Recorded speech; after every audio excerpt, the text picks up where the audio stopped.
કેટલાક લોકો કહે ભાવ કર્મ કર્યું. શું કે છે? ભાવ કર્મ કર્યું. આત્માએ શું કર્યું? ભાવ કર્મ. આત્માના ભાવ કર્મ જગત એને મેરે પોતાની ભાષામાં સમજી જાય તો એનો ઉકેલ આવે એવો નથી.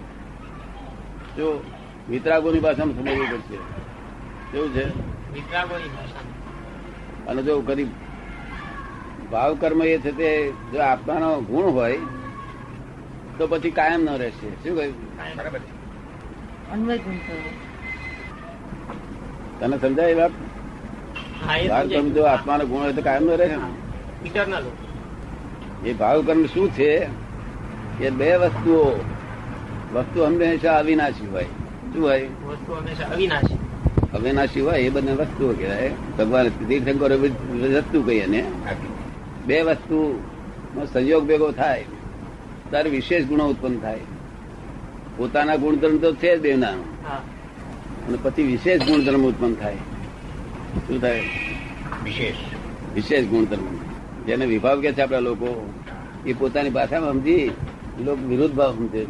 વિરુદ્ધ ભાવ કે છે ઉત્પન્ન થયો આત્માનો, એટલે સંસાર ભાવ ઉત્પન્ન થયો. એટલે આત્માનો સંસાર ભાવ ઉત્પન્ન થતો છે વિશેષ ભાવ છે. તમે સમજાય એ વાત? હા, સમજાય. બે વસ્તુ નો સંજોગ બાદ વસ્તુ હોવી જોઈએ. કેવી? તો સંજોગ બાદ વિશેષ ભાવ ઉત્પન્ન થાય છે. બંનેમાં વિશેષ ભાવ ઉત્પન્ન થાય છે કે બેવમાં વિશેષ ભાવ ઉત્પન્ન થાય છે? બંનેમાં અલગ અલગ. ભૂતગલમાં વિશેષ ભાવ થાય છે અને આત્મામાં વિશેષ ભાવ. એટલે બેયનો અલગ અલગ થાય છે કે બેયનો મળીને એક થાય છે?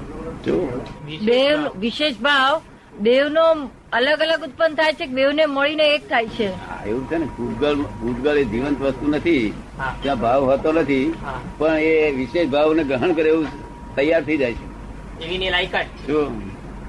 એટલે એનામાં ફેરફાર થાય છે અને એક વાર આત્મામાં ફેરફાર થાય છે. શું? હવે આત્મા કશું કરતો નથી, આમાં ભૂતગલ કશું કરતો નથી. વિશેષ ભાવ ઉત્પન્ન થાય છે. એ ખાલી એની પ્રોક્સિમિટી હોવાથી, હમ. બાજુમાં હોવાથી, બંનેનો સંયોગ આજુબાજુ હોવાથી સંયોગ થયો તો વિશેષ ભાવ ઉત્પન્ન થાય છે. એટલે માત્ર સંયોગને કારણે છે કે શેને કારણે? માત્ર સંયોગને કારણે છે કે બીજા કશું સંયોગના કારણે? કારણથી. સંયોગના કારણથી. શું? એવો સંયોગ તો સિદ્ધ ભગવાનને પણ હોય. સંયોગ ને બીજું એટલે એવો સંયોગ તો સિદ્ધ ભગવાનને પણ હોય. ના, પણ સંયોગ નું બીજું કારણ તો અજ્ઞાનતા આપણે માની જ દેવાની. જો કારણ કે આપણે જે વાત કરીએ છીએ તે અજ્ઞાનતા ની અંદરની વાત કરીએ છીએ. બાઉન્ડ્રી, જ્ઞાનની બાઉન્ડ્રી વાત નથી કરતા આપણે. સમજ પડે ને? હા. એટલે ત્યાં અજ્ઞાન દશામાં આત્માની હા.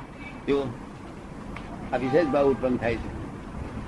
એ વિશેષ ભાવ તને સમજાવવું આપણી સાદી ભાષામાં. હા.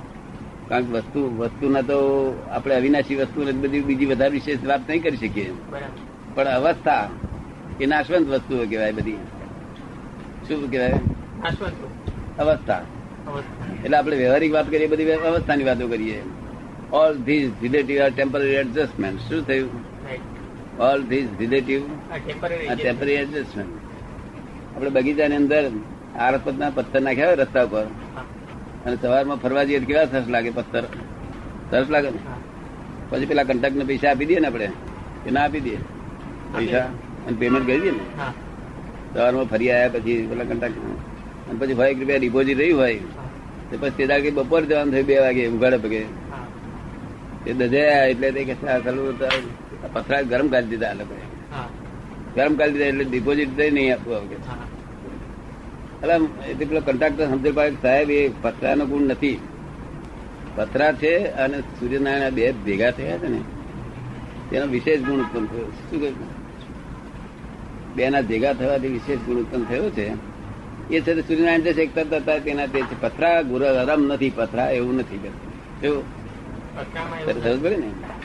એ આ દાખલો એક્ઝેક્ટ મળતો નથી, પણ આ તો એક તને આઈડિયા પહોંચવા માટે કોઈ એક્ઝેક્ટ નથી મળતો. આ શું અવિરોધાભાસ નથી મળતો. આ પણ બીજો દાખલો આપી શકાય એમ નથી. એવું એમાં વિશેષ ગુણ ઉત્પન્ન થાય છે. શું થાય છે?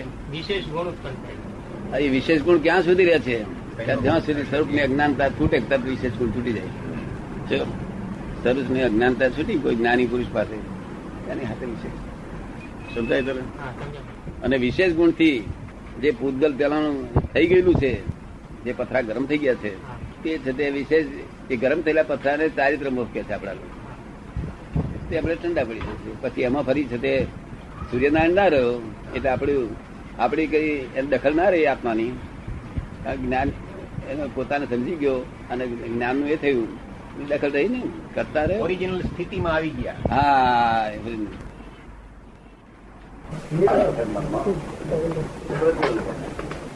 એને ચારિત્ર વ્યવહાર ચાલશે. નિશ્ચય ચારિત્ર તો ભગવાન થઈ ગયો. નિશ્ચય ચારિત્ર એ ભગવાન. એક એવું જ્ઞાન સિવાય નિશ્ચિત ચારિત્ર સંપૂર્ણ ના હોય, પૂર્ણ દેખાય ના હોય એવું જ્ઞાન સિવાય. બહારમાં કઈ ફેરફાર થાય ખરો? બહારમાં કપડા વગેરે કઈ ફેરફાર થાય ખરો? ચારિત્રમાં બહારમાં કપડામાં કઈ ફેરફાર થાય ખરો? ચારિત્રમાં વ્યવહાર ચારિત્રમાં વ્યવહાર ચારિત્રમાં વ્યવહાર ચારિત્ર કપડા મંદિરો, દેરાસરો, જ્ઞાની પુરુષો, સાધુ, આચાર્યો એ બધા નિમિત્ત કહેવાય. અને નિમિત્ત ના હોય ને તો એટલું ઉપાદાન કશું જ કામ કરી શકે નહીં. માટે નિમિત્ત હિતકારી છે. આ પણ તે ના એમ નથી કેતા કે નિમિત્ત થી ના થાય, પણ નિમિત્ત વગર પણ ના થાય. નિમિત્ત થી ના થાય, થાય પોતાના ઉપાદાન થી, પણ નિમિત્ત વગર પણ ના થાય. ના થાય એનાથી વિશેષ રીતે આમ જ પકડે છે, બહુ આવી રીતે બહુ સ્ટ્રોંગલી પકડે છે કે નિમિત્તો હોય. આપણે ગમે તેમ કહીએ એવું નથી. હકીકતમાં જુદું છે. એ પૂતગલ નું પૂતગલ નથી કરી શકતું એવું બધું નથી. એક દ્રવ્ય બીજા દ્રવ્ય નું કઈ દ્રવ્ય બીજા દ્રવ્ય ને નાખે. વસ્તુ મૂળ એક શું? વસ્તુ બીજા વસ્તુને કઈ પણ એ કરતી નથી. નથી. તો આ તો નૈમિત્તિક ભાવ છે. એ પોતે મદદ નહીં કરતી, પણ એની હાજરીથી નૈમિત્તિક ભાવથી ફાયદો થાય. એ નિમિત્ત બની શકે છે. હા. એ નિમિત્ત બની શકે છે. સીધી રીતે મદદ કોઈ કરતું નથી. નિમિત્ત બને છે. નિમિત્ત બને. તે નૈમિત્ત તો મોટા મોટી વસ્તુ નિમિત્ત? એ આપે છે કે એનાથી નિમિત્ત થી થાય છે. બે વર્ષ પણ એ જ આવે એ છે તો બન્યું આપડે. તો એના વચ્ચે જ બને. સમજાય છે? એકાંતિક તો ના આત્માને કહેવાય સંયોગ ને. જ બાજુ ના હોત આ વસ્તુઓ તો સંસાર ઉભો થાત નહીં.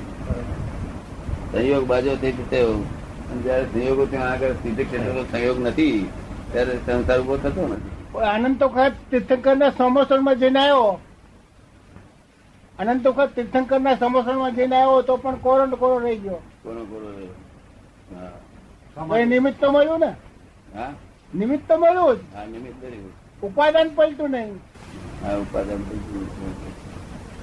પણ મારું કહેવાનું ઉપાદાન એક ઘણા બધું કઈ બધું ગયું પછી નિમિત્ત મળ્યા વગર કઈ બધા એટલે એકાંતિક નથી, બંને અન્યોન્ય છે. કે દુર્લભ દુર્લભ દુર્લભ જ્ઞાની લખે છે ને તો જ્ઞાની દુર્લભ દુર્લભ લખે છે, કપાળદેવ લખે ને દુર્લભ છે દુર્લભ. કારણ કે એ હોય તો બધું લાઈટ થઈ જાય. તો ઉપાદાન એટલે પોતાની પાસે બધી સગવડ તૈયાર. લાઈટ મળ્યું કે હલગ્યું, લાઈટ ના મળે તો હજી ક્યારેય હલગે. એ ઉપાદાન નિમિત્ત બેનો તમે સમજો ને મેળ, એના મેળ આ પ્રમાણે લાઈટ જો હળ્યું તો કામ થઈ ગયું, પણ લાઈટ ને હળવું એ જરૂરી છે. કશું નથી કરતું નથી રીતે હળગે નહીં, લાખ વર્ષ સુધી હળગે નહીં. હળગે ખરું? ઉપાદાન નિમિત્ત ના હાથ ગાલવા જેવું નથી. એ બેવું પોતપોતાની કક્ષાએ ઉપકાર કરી જ રહ્યા છે.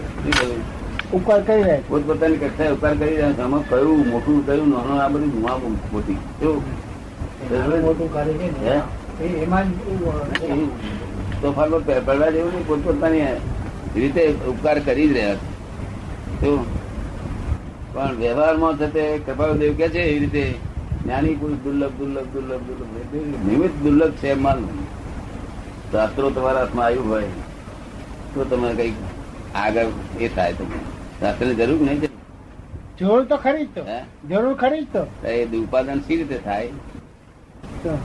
આપણે એમને પૂછીએ કે આ તમે ના હો અને શાસ્ત્રો ના હો, હું છું તમારું શું થઈ ગયું? એ હોય જ, એમ કે હે એ હોય જ. ઉપાદાન જાગૃત થાય એટલે નિમિત્ત હોય જ. હોય જ કેવો? નિમિત્ત ને ખસેડો નહીં. કેવો જ્ઞાન થવાનું હોય ત્યારે નિમિત્ત ઉપકારી છે. શું છે? એ પોતે એટલું કદી બોલતા ના હોય એ એને આપણે કહીએ એ કે જે નિમિત્ત કામનું નથી તો આપણે કહીએ તમે નિમિત્ત તમને કામનું તેમ કહી દઉં શું મને ફાયદો થશે? તો કે હું ઈ એમ જ કે છે હું પણ તમારા માટે કઈ કામનું નથી, તમે પોતે જ તમારા માટે એમ. Meaningless છે. ભેગો ના થયો ભેગો ના થયો શું થાય? પુસ્તક ભેગો ના થયો તો શું થાય? પ્રબળ ભેગો ના થયો અગર એમનો પુસ્તક ના ભેગો થયો હોય તો એ રીતે પ્રબળ કઈ આગળ વધે? એટલે ઉપકારી છે, નિમિત્ત ઉપકારી તો કહેલું જ છે, ભગવાન જ નિમિત્ત. ઉપાદાન તો પોતાનું જ છે. પોતાના ઉપકાર કે જેવું ક્યાં વસ્તુ છે?